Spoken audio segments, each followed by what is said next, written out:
things that we're concerned about or we're going to work on. American eel, I could sum it up as that it's bleak. There's lots of work going on American eel, and few signs that are those two main indicators, which are recruitment up into the upper St. Lawrence and Lake Ontario increasing, which it's not, and we just don't have the natural migrant silver large eels in the system. There's lots of stocked eels out there which are leaving the system, but we just don't have the system working like we'd like to see it. So low level of recruitment up to St. Lawrence, and also low numbers of adults. That's probably going to persist for some time.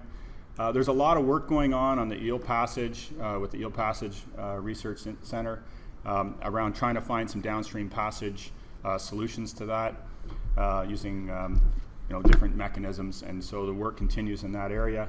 We really need to figure out how to get those eels to go through a couple of gates on the St. Lawrence so that we can potentially collect them and then give them safe passage. We do have a M&R. Ontario has a species recovery policy. It's called a government response statement. It's the government's response to the recovery strategy, and that's in development. So I don't have a date, but it's in process when that would come out. It's soon. So we're kind of waiting for sort of provincial direction on that. The Lake Ontario unit also works with Ontario Hydro Power Generation under a thing called the American Eel Action Plan. And it's around the Moses Saunders, and we do trap and transport. So work continues operationally on Lake Ontario with OPG. We're also working on the provincial policy front as well. So that's where we are with eel. Lake sturgeon, just want to say, it's encouraging to see the numbers. We're still not sure if there's more sturgeon or we're just looking more and we're finding more sturgeon, but it's nice to see that they're out there. When you saw that picture in Jim's slide of that large sturgeon, that was caught last year in the Trent River in one of our studies, electrofishing, and that was the smaller of the two fish. The first fish they pinned against the side of the boat, but they couldn't get it in the boat, and then they got that. It was 50 inches, I think, and it has an acoustic tag in. So we're encouraged on sturgeon. We do have a species at-risk recovery policy again under development, probably sometime after the eel one. There's a low level of stocking in the Genesee River. Up until 2020, that's 1,000 fish, I think, Steve. And there's going to be more detail on sturgeon from Dimitri in session 2.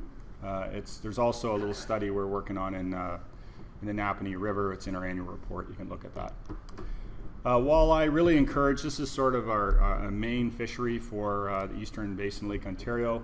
Really encouraged with the Bay of Quinte and the Eastern Basin population doing quite well. There's some habitat work going on or planned in the Black River in New York.